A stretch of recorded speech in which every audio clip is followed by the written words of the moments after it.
Hi, everybody. My name is Jason, I'm Caden. I'm Jaden. I'm Yah. and we are the Yahoo and the Torah YouTube channel, Rumble channel, Odyssey.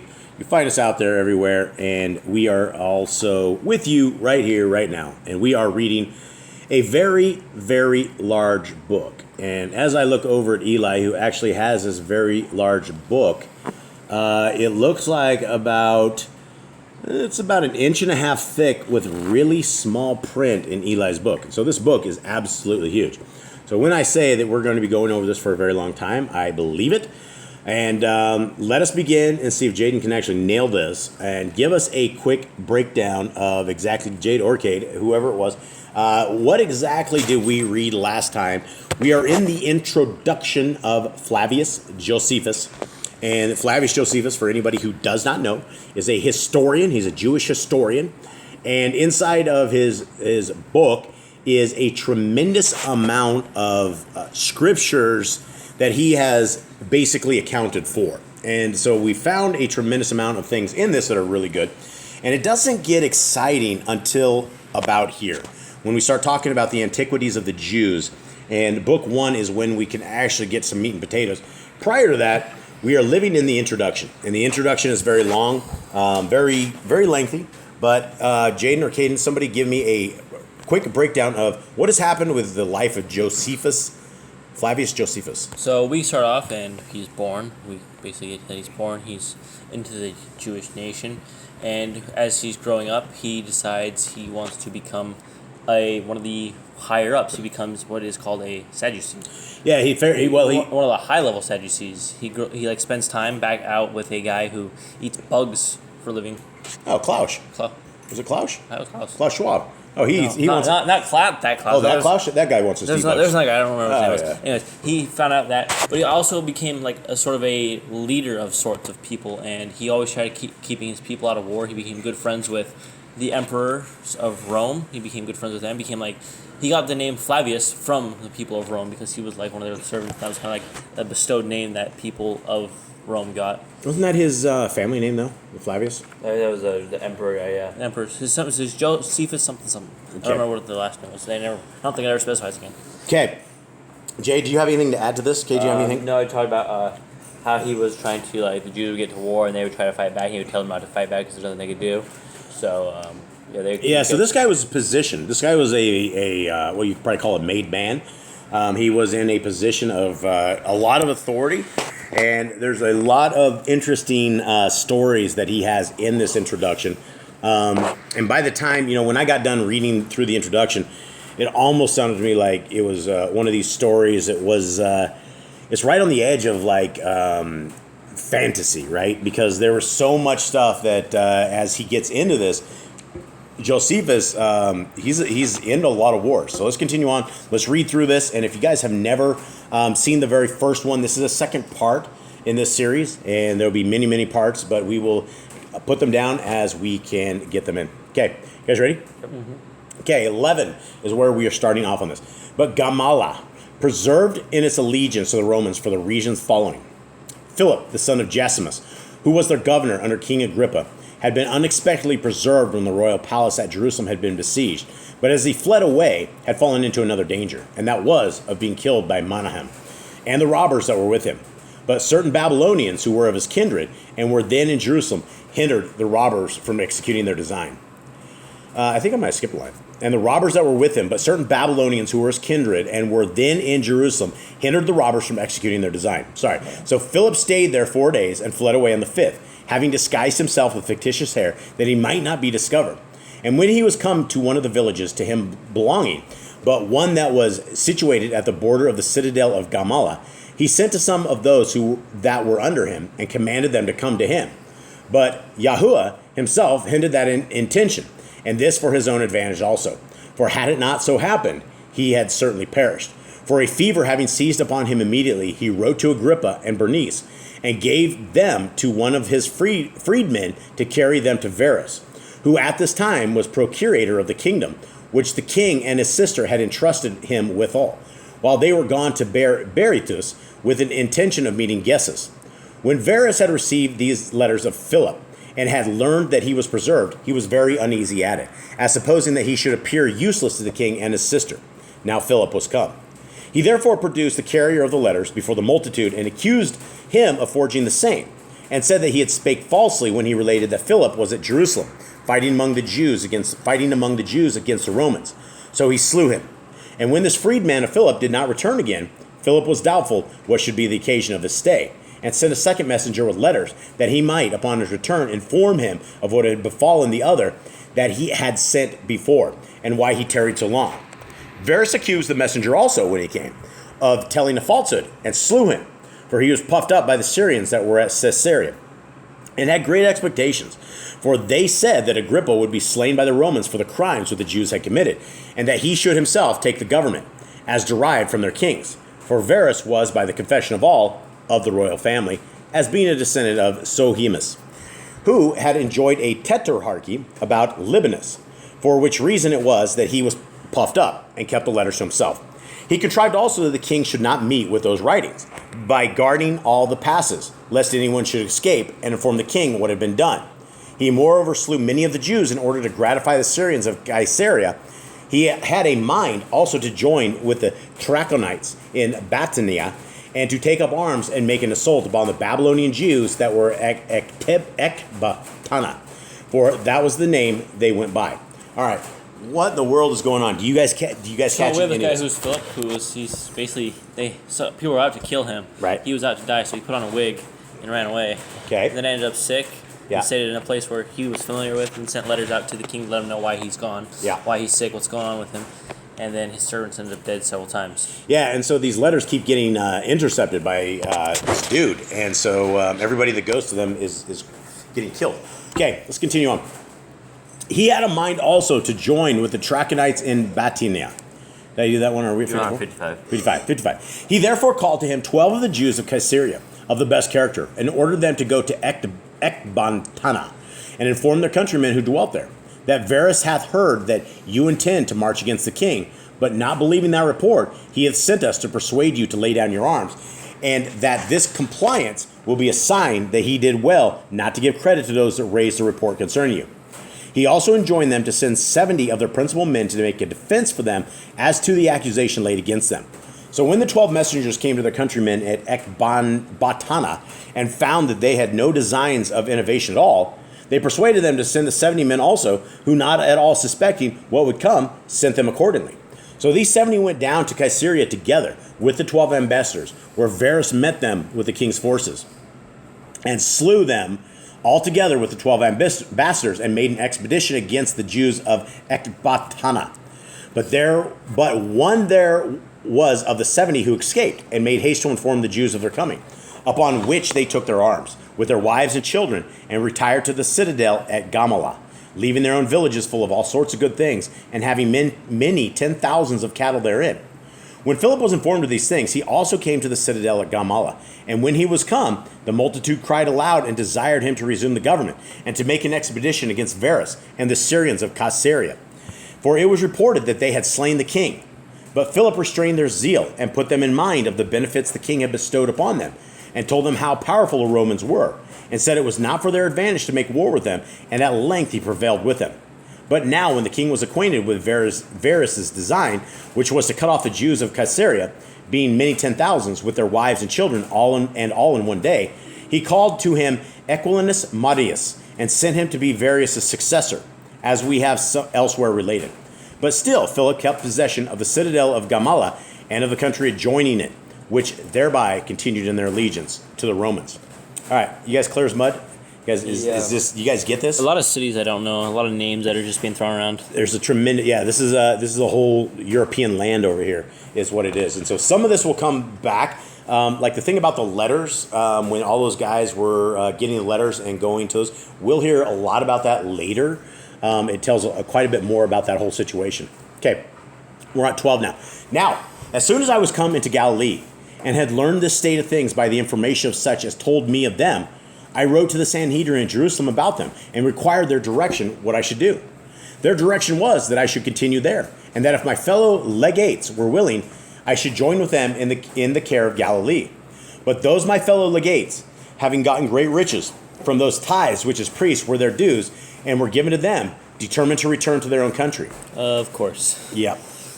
Yet when I desired them to stay so long that we might first settle the public affairs, they complied with me.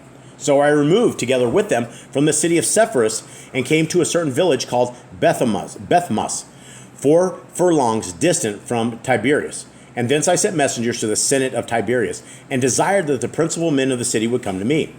And when they were come, Justus himself being also with them, I told them that I was sent to them by the people of Jerusalem as a legate, together with these other priests, in order to persuade them to demolish that house which Herod the Tetrarch had built there, and which the figures of the living creatures in it, although our laws having forbid us to make any such figures, and I desired that they would give us leave to do so immediately. All right, so let's talk about that little particular part right there. Did you catch that, Jade? Yeah, they're basically like talking about, I think, about idols, I think so, right? Yeah, so he's talking about justice, and you know, a lot of it, we're not going to, if we should have probably figured out what the history of this prior was, but for anybody that just wants to pick up this book, this is going to be the same mysteries that everybody's going to have to get. But justice, I believe, was also in the book of Maccabees, Justice of Tiberius or something of the sort. I don't know if it's the same guy or not, but anything else, gentlemen, on this? Basically on Terra, they're trying to it was a coup to break down his house, Herod's house. Yeah, and there's one thing you'll see. There's all of these people have governments, right? And in the days, that's a different thing between the days of back in the Torah, before days of like Shaul and King David and things like that. They didn't have governments. Now every one of these little cities and these little things, they're all in some sort of government, and they're having to go through these governments to do some crazy stuff. Okay, are we at 66? Yes. I think so.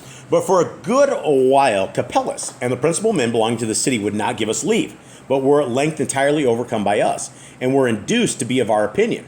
So Jesus, the son of Saphias, which the name would not be Jesus, it would probably be Yahushua. So Yahushua, the son of Saphias, one of those whom we have already mentioned as the leader of a seditious tumult of mariners and poor people, prevented us, and took with him certain Galileans, and set the entire palace on fire, and thought he should get a great deal of money thereby, because he saw some of the roofs gilt with gold. They also plundered a great deal of the furniture, which was done without our approbation. For, after we had disclosed with Capellus and the principal men of the city, we departed from Bethmas and went into Upper Galilee. But, and this one's spelled differently, but Jesus, and this is like, was the other one spelled like this? Yeah, No, it's like Jesus. Yeah, so this one, I don't know if it's what it is, but Jesus and his party slew all the Greeks that were inhabitants of Tiberias, and as many others as were their enemies before the war began. And so let me go back to this. These guys might actually be named Jesus, because the J's, it does come out of Greek. And my name, Jason, is Greek as well. It's Greek. And so they may actually have J's. But if we're talking about a Hebrew man, especially our Messiah, there were no Jesuses at his time in Hebrew. There's no letter J. Okay, 13. When I understood the state of things, I was greatly provoked and went down to Tiberias and took all the care I could of the royal furniture to recover all that could be recovered from such as had plundered it. They consisted of candlesticks made of Corinthian brass and of royal tables and of a great quantity of uncoined silver. And I resolved to preserve whatsoever came to my hand for the king. So I sent for 10 of the principal men of the Senate, and for Capellus, the son of Anthias, and committed the furniture to them, with this charge, that they should part with it to nobody else but to myself. From thence I and my fellow legates went to Gishkela to John, as desirous to know his intentions, and soon saw that he was for innovations, and had a mind to the principality. For he desired me to give him authority to carry off that corn which belonged to Caesar, and lay in the villages of the Upper Galilee. And he pretended that he would expend with what it came to in building the walls of his own city. All right, anyone want to figure out this out? Somebody's like running it. So there's John here. She's trying to scam this dude. He's like pretending on the good side, on his side. Then he's about to go do bad things. He wanted Josephus to give him the authority to carry off that corn which belonged to Caesar. Some sort of corn scam going on here. Yeah, I don't know. Someone's trying to scam him. Put him in quarantine. Okay, here we go. 72. But when I perceived what he endeavored at, and what he had in his mind, I said I would not permit him to do so. To do. For that I thought either to keep it for the Romans or for myself. Now I was entrusted with the public affairs there by the people of Jerusalem. So why do you think Josephus would want to keep it for the Romans or for himself versus, We're talking about theft of corn from Caesar, and either he wanted to keep it for the Romans, who Caesar was the leader of, or one of them, or for himself. I just find that the for himself, like he's ready to carry off the corn. And the thing, what you guys will find in this stories, in this, is the corn is what everybody's running away with, right? People have the corn. They run a village. They take all the corn. This right? is during the time of Jerusalem's This seizure, right? yeah, This is when so food is very important to them. So food is very corn is probably gold at this point, and it is because everybody's running off with everybody's corn. So that's probably why. So let's continue. It's a big deal for them. That's It is why. a big deal. Corn is a big deal for everybody. So the thing I think with Josephus, if he gives his corn to Caesar, it makes him more honorable with Caesar. But if he gives it to himself, he gets to eat it another day. And Caesar cuts his head off. I mean, who's stealing from Caesar? I don't know. Who because you're right. He's already like a Roman person. So like if he gives Caesar like, oh, hello, ally. Yeah, this is our interesting things. Very interesting stuff. Okay, 73. Okay. But when he was not able to prevail with me, he betook himself to my fellow legates, for they had no sagacy in providing for futurity, and were ready to take bribes. So he corrupted them with money to decree that all that corn which was within his province should be delivered to him, while I, who was but one, was outvoted by two, and held my tongue. There were 3 people there. Then did John introduce another cunning contrivance of his, for he said that those Jews who inhabited Caesarea Philippi and were shut up by the order of the king's deputy there had sent to him to desire him that since they had no oil that was pure for their use, he would provide a sufficient quantity of such oil for them, lest they should be forced to make use of oil that came from the Greeks, and thereby transgress their own laws. That's interesting, right? This is an interesting thing. Now, what we'll also find is that we will find that the Torah, the first 5 books of Scriptures, is mixed completely in with Josephus's Talmud. Because if you guys remember, the Talmud is the oral Torah. That's something we do not participate in. We don't listen to. It's a satanic thing. Okay, 75. Now, this was said by John, not out of his regard to religion, but out of his most flagrant desire of gain. For he knew that 2 sectaries were sold with him of Caesarea for 1 drachma, but at Gischala 80 sectaries were sold for 4 sectaries. So he gave order that all the oil which was there should be carried away, as having my permission for doing so, which yet I did not grant him voluntarily, but only out of fear of the multitude, since if I had forbidden him, I should have been stoned by them. When I had therefore permitted this to be done by John, he gained vast sums of money by this knavery. And there's, what you will find is I don't know if it's conniving Jews, but these guys are always conniving, every single one of them, as we read through Josephus. Josephus doesn't have much of peace in his life. 14. Another thing is he's a Jew, right? He's afraid of the multitudes. Same with Yehoshua. All the Jews are always afraid of the multitudes. Like they're going to get stoned. Yeah. So the guys are always afraid of multitudes. Yeah, and he a bunch of gangs. They are gangs. They're thuggish gangs, and they run the Sadducee Mafia. They do, this Pharisee and Sadducee Mafia. Okay, 77 or 14 or 77. But when I had dismissed my fellow legates and sent them back to Jerusalem, I took care to have arms provided and the cities fortified. And when I had sent for the most hardy among the robbers, I saw that it was not in my power to take their arms from them. But I persuaded the multitude to allow them money as pay, and told them it was better to give them a little willingly rather than to be forced to overlook them when they plundered their goods from them. And when I had obliged them to take an oath not to come into that country unless they were invited to come, or else when they had not their pay given, I dismissed them and charged them neither to make an expedition against the Romans nor against those their neighbors that lay round about. For my first care was to keep Galilee in peace. Okay, so there's lots of bands of robbers, and what you will see from Josephus is he's extremely cunning. If these stories that he talks about is true, then Josephus is very, very cunning. So what was the last little bit that he just barely did to keep peace? I told you guys not to go around to the other nations, stay inside your nations. Well, he had a bunch of robbers, and he didn't know what to do with them.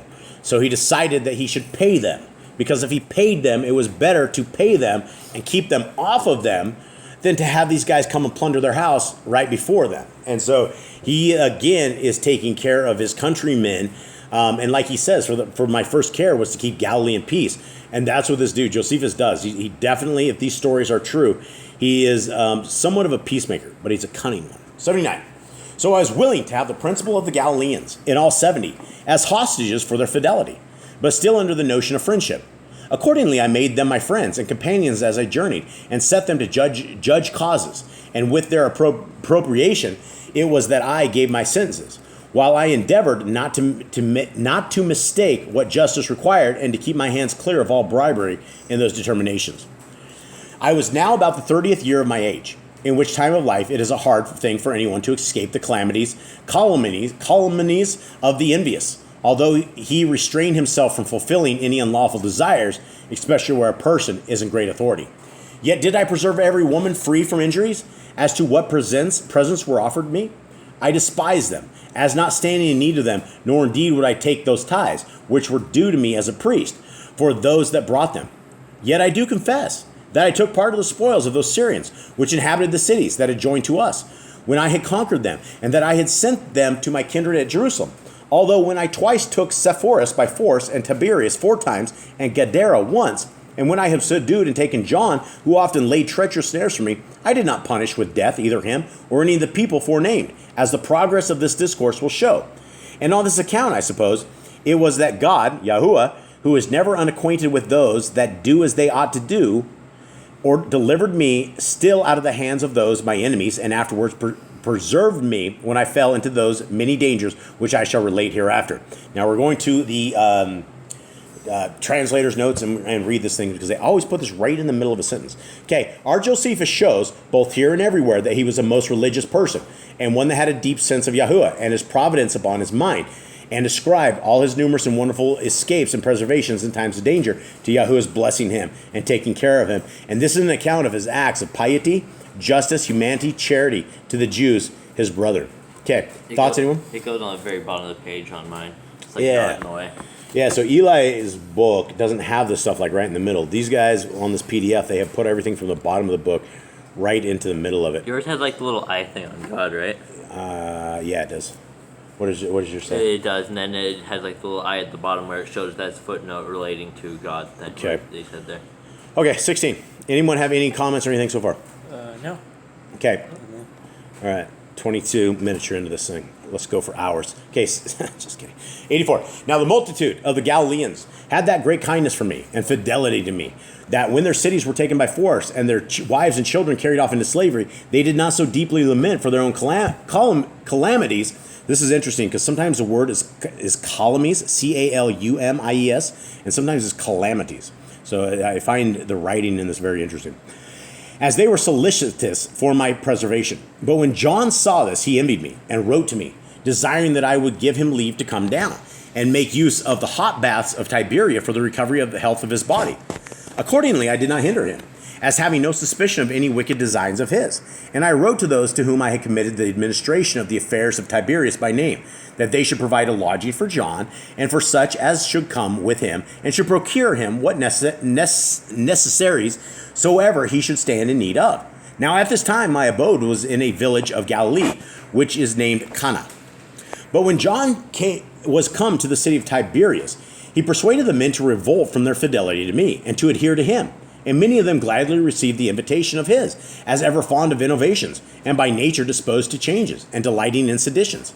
But they were chiefly Justus and his father Pistus. Okay, these people are famous, right? We have heard these guys from Maccabees. Yeah. I'm pretty sure they're Maccabees, right? And so these are the leaders of these areas. But they were chiefly Justus and his father Pistus that were earnest for their revolt from me and their adherence to John. But I had come upon them and prevented them, for a messenger had come to me from Silas, whom I had made governor of Tiberias, as I have said already, and had told me of the inclinations of the people of Tiberias, and advised me to make haste thither, for that if I made any delay, the city would come under another's jurisdiction. Upon the receipt of this letter of Silas, I took 200 men along with me, and traveled all night, having sent a messenger to let the people of Tiberias know that I was coming to them. When I came near to the city, which was early in the morning, the multitude came out to meet me, and John came with them, and saluted me, but in a most disturbed manner, as being afraid that my coming was to call him to an account for what I was now sensible he was doing. So he, in great haste, went to his lodging. But when I was in the open place of the city, Having dismissed the guards I had about me, excepting one, and 10 armed men that were with him, I attempted to make a speech to the multitude of the people of Tiberias. And standing on a certain elevated place, I was entreated them not only to be hasty in their revolt, for that such a change in their behavior would be to their reproach, and that they would then justly be suspected by those who should be their governors hereafter, as if they were not likely to be faithful to them neither. Okay, what is he doing right here? What's going on? He's basically trying to convince these people that revolting against him and trying to go against him is not going to be good, because the other people who are going to judge out of them are going to realize that these guys are not faithful people and they should be removed from their places. Yeah, and it's a real funny thing with Josephus. It's like a lot of internal Jewish wars are going on. There is a lot of internal. A lot of oversight. It's like modern day religion. Everyone's trying to overstep and who can get more Did rich. you say with John was like royalty, or was John just some guy that like everyone liked and rose to power? This is definitely not a John. This is like the Game of Thrones, man. Everybody's trying to take a part of a leadership, but it's not even. They're not even kings or leaders. They're like people that are running these towns. And so there's all these. Who's John? Where did he come from? I don't know who John is. I don't know. John just shows up and I think John rises to power. I think John's just like an old war. You think John's an old war guy? I think he's younger. I don't think he's old. All right. So Well, like mayors. like mayors, people that have influence, and the people are not being governed by their own people, right? They're under the control of the Romans in some way, shape, or form, and so there's really no other than the Roman leadership. There's nobody out there who's their own kind of government. Okay, let's continue on. 18. But before I had spoken all I designed, I heard one of my own domestics bidding me come down, for that it was not proper time to take care of retaining the goodwill of the people of Tiberias, but to provide for my own safety and escape my enemies there. For John had chosen the most trusty of those armed men that were about him, 1 out of 1,000 that he had with him, and had given them orders when he sent them to kill me, having learned that I was alone, excepting some of my domestics. So those that were sent came as they were ordered, and they had executed what they came about. Had I not leaped down from the elevation I stood on, and with one of the guards, whose name was James, been carried out of the crowd upon the back of one Herod of Tiberias, and guided by him to the lake, where I seized the ship and got into it and escaped my enemies unexpectedly and came to Tarchi. Okay. So what did you guys... So John just had a whole bunch of assassins after him. Yeah, he did some parkour to get out of there. He and his other buddy were crowd surfing out of there. Crowd surfing, it's... jumping out of there, then ended up on a boat and hijacked the boat to escape. Now, I will give you a spoiler alert, because this is the beginning of this dude miraculous exits, right?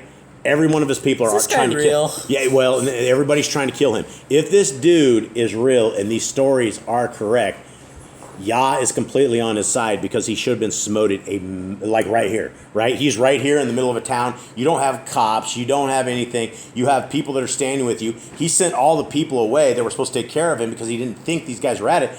John takes 1 out of 1,000 people, and they're getting ready to kill this dude. So there's one escaping of his life. So as the cat has 9 lives, Josephus now has 2. Okay, 19 and 97. Now, as soon as the inhabitants of that city understood, these are huge words, look at this, perniciousness, this guy has the hugest words, understood the perfidiousness of the people of Tiberias, they were greatly provoked at him. So they snatched up arms and desired me to be their leader against them, for they said they would avenge their commander's cause upon them. They also carried the report of what had been done to me to all the Galileans, and eagerly endeavored to irritate them against the people of Tiberias, and desired that vast numbers of them would get together and come to me, that they might act in concert with their commander, what should be determined as fit to be done. Accordingly, the Galileans came to me in great numbers from all parts with their weapons, and besought me to assault Tiberias, to take it by force, and to demolish it, till it lay even with the ground, and then to make slaves of its inhabitants with their wives and children. Okay, now let's talk about this real quick, because he just got booted out of the city, right? He got booted out of the city, and all these guys are like, let's go kill them all. Everybody came to him with arms. Everybody's going back. They're like, let's go take out this town, right? And so what do you think Josephus do? Okay, yeah, let's go deal with it. We'll see. Where am I at on this thing? Right for 100, I think, right? Okay, that those were Josephus. Okay, so to make it slaves of its inhabitants with their wives and children. Those that were Josephus's friends also, and had escaped out of Tiberias, gave him the same advice. But I did not comply with them, thinking it a terrible thing to begin a civil war among them. For I thought that this contention ought not to proceed further than words. Nay, I told them that it was not for their own advantage to do what they would have me to do, while the Romans expected no other than that we should destroy one another by our mutual seditions, and by saying this, I put a stop to the anger of the Galileans. He's the peacemaker. Josephus is a peacemaker. Yeah, he really just does not want to go to war. But people listen to him, right? That's the thing. You have all of these people. People have to respect you and listen to you, or you are nobody. You would not be able to command a crowd. You would not be able to command people. They were not. I mean, he is a special person that he's able to do all this. 20. But now John was afraid for himself, since his treachery had proved unsuccessful. So he took the armed men that were about him and removed from Tiberias to Gishchala, and wrote to me to apologize for himself concerning what had been done, as if it had been done without his appropriation, and desired me to have no suspicion of him to his disadvantage. He also added oaths and certain horrible curses upon himself, and supposed he should be thereby believed in the points he wrote about to me. So just lies. He's just lying. Sketchy. He's worried, man, because everybody knows this now. You tried to run a revolt, it didn't work, and now you got to sleep at night, right? You got to worry about people cutting your throat. 21. But now another great number of the Galileans came together again with their weapons, as knowing the man, how wicked and how sadly perjured he was, and desired me to lead them against him, and promised me that they would utterly destroy him and Gishchala. Hereupon I professed that I was obliged to them for their readiness to serve me, and that I would more than requite their goodwill to me. However, I entreated them to restrain themselves, and begged of them to give me leave to do what I intended, which was to put an end to these troubles without bloodshed. And when I had prevailed with the multitude of the Galileans to let me do so, I came to Sepphoris. But the inhabitants of this city, having determined to continue in their allegiance to the Romans, were afraid of my coming to them, and tried by putting me upon another action to divert me, that they might be freed from the terror they were in. Accordingly, they sent Jesus, the captain of these robbers who were in the confines of Ptolemais, and promised to give him a great deal of money if he would come with those forces he had with him, which were in number 800, and fight with us. Accordingly, he complied with what they desired upon the promises they had made him, and was desirous to fall upon us when we were unprepared for him, and knew nothing of his coming beforehand. So he sent to me, and desired that I would give him leave to come and salute me. When I had given him that leave, which I did without the least knowledge of his treacherous intentions beforehand, he took his band of robbers, and made haste to come to me. Yet did not this his knavery succeed well at last? For as he was already nearly approaching, one of those with him deserted him, and came to me, and told me what he had undertaken to do. When I was informed of this, I went into the marketplace, and pretended to know nothing of his treacherous purpose. I took with me many Galileans that were armed, also some of those of Tiberias. And when I had given orders that all the roads should be carefully guarded, I charged the keeper of the gates to give admittance to none but Jesus, when he came with the principal of his men, and to exclude the rest. And in case they aimed to force themselves in, to use stripes in order to repel them. Okay. Stripes, I assume, with whips? I think so. Yeah. I think that's it. Okay, you guys get what's happening here? Yeah, he ran to the city and said, "Do not let anyone but the." Somebody broke free of the band, right? Some of his guys, and they came and they snitched him out. Get the chair and whips. You know, there's a lot of people that want to kill him. Yeah, who, Josephus? Yeah. Well, it's a Roman. It's right before a civil war, right? I mean, the Jews are really struggling here. Okay, 109. Accordingly, those that had received such a charge did as they were bidden, and Jesus came in with a few others. And when I had ordered him to throw down his arms immediately, and told him that if he refused to do so, he was a dead man, he seen armed men standing all around him, all around about him, was terrified and complied. And as for those of his followers that were excluded, when they were informed that he was seized, they ran away. I then called Jesus to me by himself, and told him that I was not a stranger to the treacherous design he had against me, nor was I ignorant by whom he was sent for. That, however, I would forgive him what he had already done, if he would repent of it, and be faithful to me hereafter. And thus, upon his promise to do all that I desired, I let him go, and gave him leave to get those whom he had formerly had with him together again. But I threatened the inhabitants of Sepphoris that if they would not leave off their ungrateful treatment of me, I would punish them sufficiently. Okay, any thoughts on this? Yeah, he's like good now. He's using his power, using the authority card. Like, I have power. Like, you guys are all gonna punish me. Don't leave me alone. Yeah. All right, let's see where we're at. We're at 34 on this. Let's keep rolling here. 23. At this time, it was that two great men who were under the jurisdiction of King Agrippa came out to the region of Trachonitis, bringing their horses and their arms, and carrying with them their money also. And when the Jews would force them to be circumcised, and the Jews would force them to be circumcised if they would stay among them, I would not permit them to have any force put upon them. Put upon them to them. Everyone ought to worship God according to his own inclinations, and not to be constrained by force, and that these men who had fled to us for protection ought not to be so treated as to repent of their coming hither. And when I had pacified the multitude, I provided for the men that were to come to us, whatsoever they wanted, according to their usual way of living, and that in great plenty also. All right, so I got to go back to the translator's notes on this. The translator's notes are kind of funny, but Josephus It's in the weirdest spots. It is in weird spots on this. Josephus' opinion is here worth well noting, that everyone is to be permitted to worship God according to his own conscience, and is not to be compelled in matters of religion. As one may here observe, on the contrary, that the rest of the Jews were still for obliging all those who married Jewesses to be circumcised and become Jews, and were ready to destroy all that would not submit to do so. Now, this is very interesting, right? Because we have we have Peter's dream, right? Peter's dream is one of these Jewish traditions breaking dreams, because we have Peter's dream where he's sleeping soundly, and on a sheet, like a little sheet or something, comes down out of the Shamayim, food, unclean food, lobsters, pigs, all this unclean stuff. And the message that came to him was, slay and eat, Peter. Now, Peter is confused. He'd never eaten unclean food. He never ever did it. So Peter didn't know what to do. So he went back to sleep, and he had the dream again. Slay and eat, Peter. 3 times this dream came down about slay and eat. When at the door of Peter's house came a knock, a bunch of Gentiles who to the eyes of Jews are unclean animals. Well, the dream was telling Peter that he could go minister to those who are not of the Jewish folks. And what's even more interesting is in the books of Paul had the same argument about the circumcision party. The circumcision party was going crazy in the days of this. I think it was Acts 13, somewhere around there, 12, 13, 16. These same guys, there was this same debate came up with the days after the days of Messiah, and the Jews were taking on anybody, and the first criteria was to be circumcised. And there was a huge thing about that. So let's continue on. So these guys all came, and all of these other Jew guys, they wanted them to all be circumcised.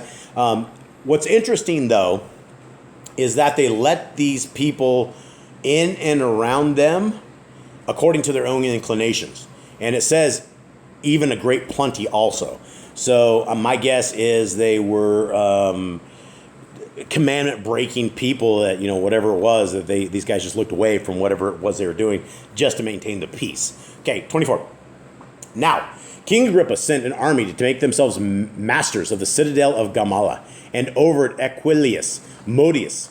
But the forces that were sent were not enow to encompass the citadel quite around. Does yours say enow, yeah. Eli? It says enow. Yeah. I've never heard part of these words.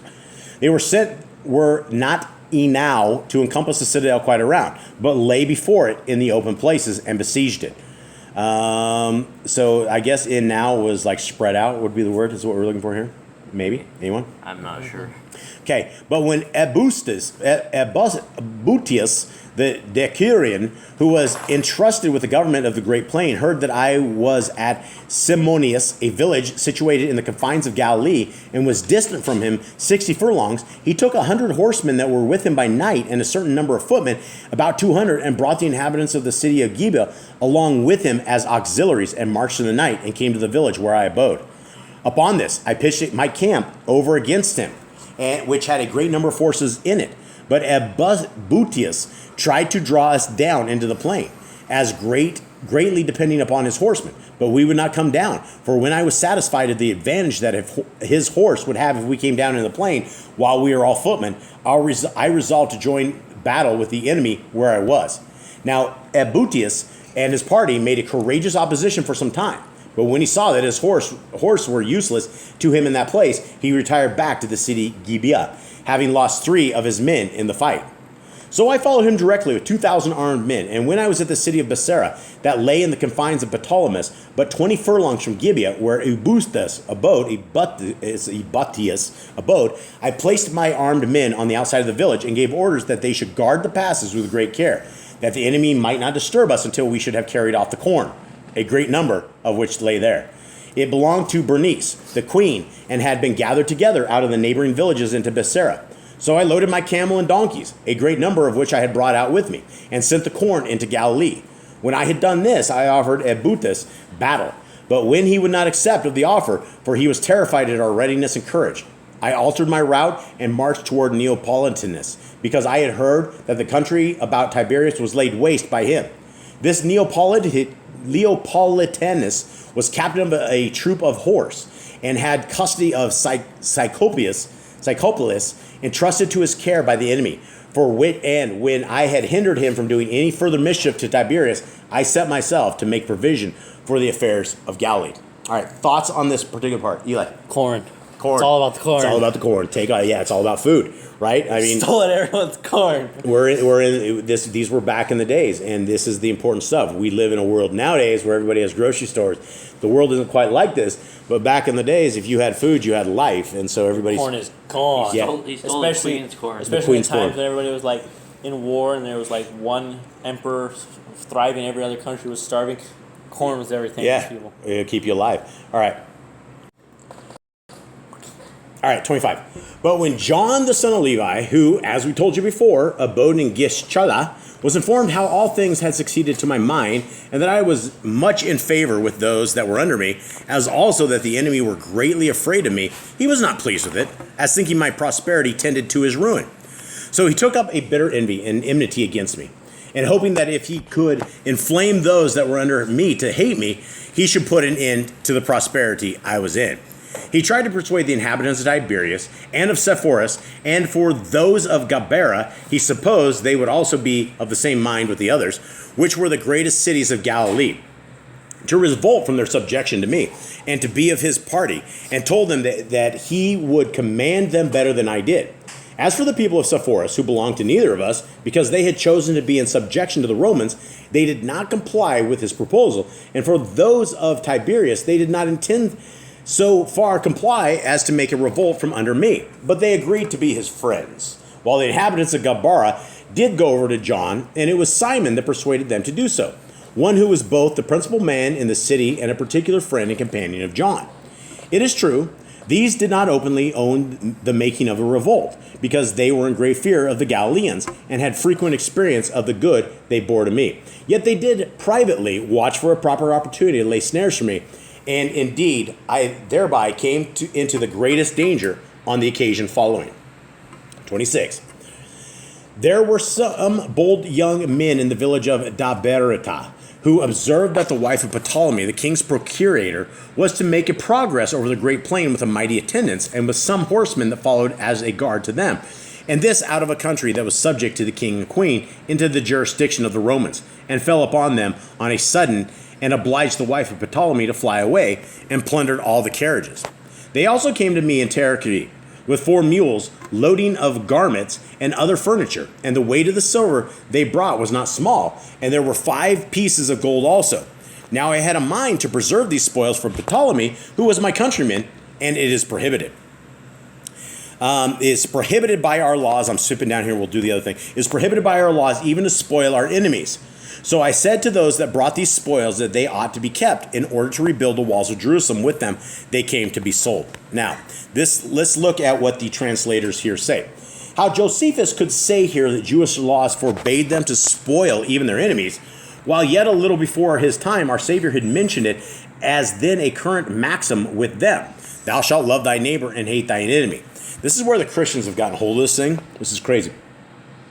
Thou shalt love thy neighbor and hate thy enemy is worth the inquiry.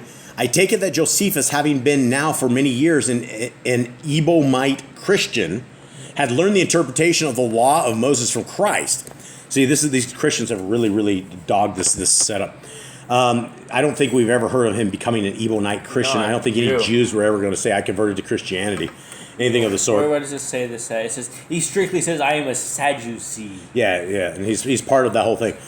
Okay, so I take it that Josephus, having now for many years an Ebonite Christian, had learned this interpretation of the law of Moses from Christ, whom he owned for the true Messiah, as it follows in the same exposition in their own Ebonite or Nazarene gospel itself, of which improvements made by Josephus after he became a Christian, we have already several examples of his life. All right, several things is wrong here with this, because one, he's way too young to know who Christ even was. Like he would Actually, that's not true. He would hear about him, but I don't think he would ever meet him. Yeah, he probably didn't meet him. But let's talk about that time frame. He was born what, 80? 70, or not 70, 80, but like He was born. What was it? It was from the first thing. I wasn't here in the beginning. I think it was, What was it, Jade? I don't know what you're talking I think he was 37, right? 80, 37? yeah, it was like a few years after Christ. Right, died. so he would have never walked with our Messiah. Yeah, so 37, 80, 37. Right, but all of the disciples would have been in and around yeah. this area and everything as well. So yeah, they would have been... Definitely, Yeah, they would would have definitely been around. By the time he was learning, probably in 40s, 50s. This dude may have run across Paul. I mean, he may have run across... He might have ran into Paul. I mean, he could have ran across Paul most was of these guys. in Rome between that point. He's like getting stuck in jail in Rome and Right. Israel at the time. Okay, so we're starting off at 129 right here. Actually, go before that a little bit. He wanted to keep that gold and wanted to rebuild the walls, even when they came to be sold. But the young men took it very ill that they did not receive a part of those spoils for themselves, as they expected to have done. So they went among the villages in the neighborhood of Tiberias and told the people that I was going to betray their country to the Romans and that I used deceitful language to them. When I said that what had been thus gotten by rapine should be kept for the rebuilding of the walls of the city of Jerusalem, although I had resolved to restore these spoils again to their former owner. And indeed, they were herein not mistaken as to my intentions. For when I had gotten clear of them, I sent for two of the principal men, Dacian and Janus, the son of Levi, persons that were among the chief friends of the king, and commanded them to take the furniture that had been plundered and to send it to him. And I threatened that I would order them to be put to death by way of the punishment if they discovered this my command to any other person. All right, anybody want to take a shot at what just happened? So these dudes found out that he was trying to move the furniture, the royal furniture, and they said they were going to disclose to everyone. So They were mad because they didn't get part of it. They're like, this belongs to us. This should be ours. And he's like, no, let's rebuild our home. Right, and that's what he told everybody. Let's rebuild the walls And they're of like, Jerusalem. and as people do, they in their anger they always start rumors and gossips and things like that. And they did, and like he's going to throw us on the bus to the Romans, and he's like, so they all came up against me. And that's what everybody thought everybody was doing. It's like throwing them under the bus to the Everybody's Romans. like, who's going to betray us to the Romans? I assume at that point, because like the Romans were in power, like who's going to betray us to the Romans? Who's going to throw them on the bus? It was everyone was very suspicious of everyone. Yeah, absolutely. Okay, 27, and I think, let's see, we're 47 minutes into it. We'll stop right at an hour. So let's continue on. 132. Now, when all the Galilee was filled with this rumor that their country was about to be betrayed by me to the Romans, and when all men were exasperated against me and ready to bring me to punishment, the inhabitants of Tarichi did also themselves suppose that what the young men said was true, and persuaded my guards and armed men to leave me when I was asleep, and to come presently to the hippodrome, in order there to take counsel against me, their commander. And when they had prevailed with them, and they were gotten together, they found there a great company assembled already, who all joined in one clamor, to bring the man who was so wicked to them as to betray them to his due punishment. And it was Jesus, the son of Saphrius, who principally set them on me. He was ruler of Tiberias, a wicked man, and naturally disposed to make disturbances in matters of consequence. A seditious person he was indeed, and an innovator beyond everybody else. He then took the laws of Moses into his hands and came into the midst of the people and said, O my fellow citizens, if you are not disposed to hate Josephus on your own account, have regard. However, to these laws of your country, which your commander-in-chief is going to betray, hate him therefore on both these accounts, and bring the man who hath acted thus insolently to his deserved punishment. When he had said this, and the multitude had openly applauded him for what he had said, he took some of the armed men and made haste away to the house in which I had lodged, as if he would kill me immediately, while I was wholly insensible of all till this disturbance happened, and by reason of the pains I had been taken, was fallen fast asleep. The way Josephus writes, there's a little bit of ego in the way in his writing. There's a bit of ego in his Yeah, writing. there's some interesting stuff. Yeah, he's definitely the historian of his own ways. Okay, but Simon, who was entrusted with the care of my body, was the only person who stayed with me and saw the violent incursion the citizens made upon me, awakened me and told me of the danger I was in, and desired me to let him kill me, that I might die bravely and like a general before my enemies came in, and forced me to kill myself or killed me themselves. Thus did he discourse to me, but I committed the care of my life to God, and made haste to go out to the multitude. Accordingly, I put on a black garment, and hung my sword at my neck, and went by such a different way to the hippodrome, wherein I thought none of my adversaries would meet me. So I appeared among them on the sudden, and fell down flat on the earth and bedewed the ground with my tears. Then I seemed to them all an object of compassion. And when I perceived the change that was made in the multitude, I tried to divide their opinions before the armed men should return from my house. So I granted them that I had been as wicked as they supposed me to be, but still I entreated them to let me first inform them for what use I had kept that money which arose from the plunder, and that they might then kill me, if they pleased.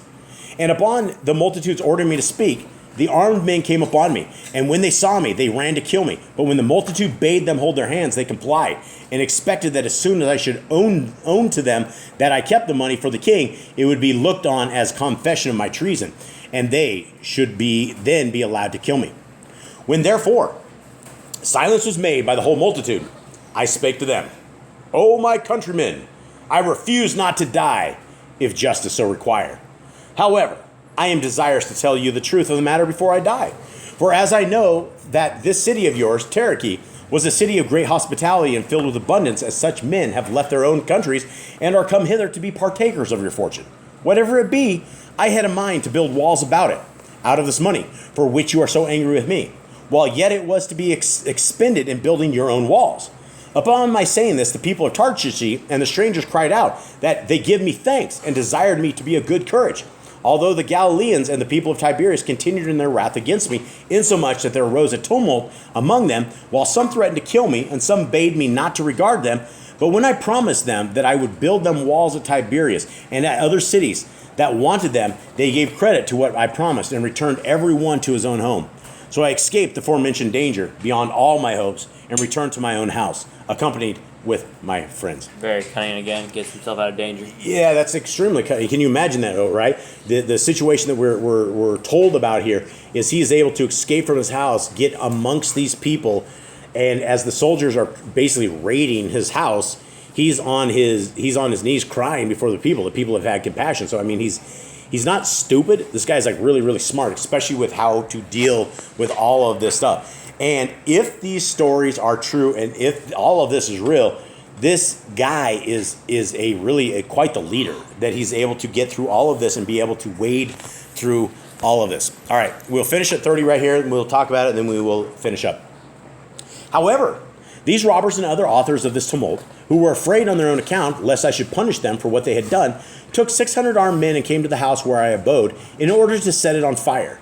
When their insult was told me, I thought it indecent for me to run away, and I resolved to expose myself to danger, and to act with some boldness. So I gave order to shut the doors, and went up in an upper room, and desired that they should send in some of their men to receive the money from the spoils. For I told them that they would then have no occasion to be angry with me.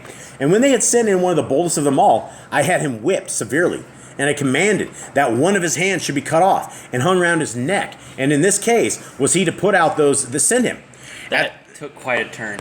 At this procedure of mine, they were greatly affrighted and in no consternation, and were afraid that they should themselves be served in like manner if they stayed there. For they supposed that I had in the house more armed men than they had themselves. So they ran away immediately, while I, by the use of this stratagem, escaped their second treacherous design against me. How further does this go before it ends on this? I don't want to end on this story right here. Okay, let's continue on real quick. But there were some that irritated the multitude against me, and said that those great men that belonged to the king ought not be suffered to live, if they would not change their religion to the religion of those to whom they fled for safety. They spake reproachfully of them also, and said that they were wizards, and such as called in the Romans upon them. So the multitude was soon deluded by such plausible pretenses as were agreeable to their own inclinations, and were prevailed on by them. But when I was informed of this, I instructed the multitude again, that those who fled to them for refuge ought not to be persecuted. I also laughed at the allegation about witchcraft. Okay, and so we'll go there, but this is what they say. Here we may observe the vulgar Jewish notion of witchcraft, but that our Josephus was too wise to give any countenance to it. What is that? Is that slamming the commandments? I mean, we may observe the vulgar Jewish notion of witchcraft. And for anybody who does not know, in the Torah, you do not allow a witch to live. If you're practicing witchcraft, you kill them. Just the most useless footnote so far. It's interesting. Yeah, it's It wasn't neat. We read what just happened. They don't need to explain it to us again. yeah. Well, let's continue on. I also laughed at the allegation about witchcraft and told them that the Romans would not maintain so many 10,000 soldiers if they could overcome their enemies by wizards. Upon my saying this, the people assented for a while, but they returned again afterwards, as irritated by some ill people against the great men. Nay, but they once made an assault upon the house in which they dwelt in Tarchi, in order to kill them, which when I was informed of, I was afraid lest so horrid a crime should take effect and nobody else would make that city their refuge anymore. I therefore came myself and some others with me to the house where these great men lived, and locked the doors, and had a trench drawn from their house leading to the lake, and sent for a ship, and embarked therein with them, and sailed to the confines of Hippos. I also paid them the values of their horses, nor in such a flight could I have their horses brought to them. I then dismissed them, and begged of them earnestly that they would courageously bear their distress which befell them. I was also myself greatly displeased, and I was compelled to expose those that had fled to me, to go again into the enemy's country. Yet did I think it more eligible that they should perish among the Romans, if it should so happen, than in the country that was under my jurisdiction. However, they escaped at length, and King Agrippa forgave them their offenses, and this was the conclusion of what concerned these men. Okay, there we go. So we just put another hour into this reading. This reading could have many hours. What did you guys? What was the last part of that? Did you guys understand what happened? Anyone? Basically, he stopped everything. He basically saved himself, and then King Agrippa. Yeah, what's up with these guys? Why did he take all these guys over to that ship? Did we miss that part? They were all upset, right? It was something happening against Tariki, right? I therefore came myself and some others with me to the house where these great men lived, and locked the doors, and had a trench drawn from their house leading to the lake, and sent a ship. Okay, so what that's... He dug enough for a ship to go on? That's what it says. That's a lot of work. That's a lot of work. That's definitely not something, that's not a one-day gig. That's like something else. Weeks. Yeah, weeks on this. So what do we make of this? So basically they drew it where the ship came floating by. Josephus has some very unconventional tactics here. They dug enough to somebody's house. Like, they dug a trench to the house. Yeah, this is interesting. This is the first part of this that it makes not a lot of sense. I mean, I guess you'd have to see what exactly it was. Why do you think that they would lock these guys in, and why wouldn't these guys try to get out? Because this isn't a one-day gig, right? A trench. Maybe they didn't dig the end of the trench. I don't know. I feel like you just notice, oh, there's a ditch coming towards us. And why did they dig the ditch? Why don't they go inside the house, grab these guys, tie them up, and stick them on the ship, and send them back? Yeah, I don't know. It seems like a lot of extra steps or something that could be done easier. Josephus is confusing. Yeah, this part is a little confusing. But that's it, guys. We are going to leave it at this. We hope that you guys made it to the end of this. It's getting a little bit better. I thought it was going to be a little bit worse than what it is. But it seems like we're all able to figure this out, even though none of us have this history or know anything about this. So with that, guys, we love you all. We hope you have a wonderful day, wonderful week, and we are out. All right, shalom.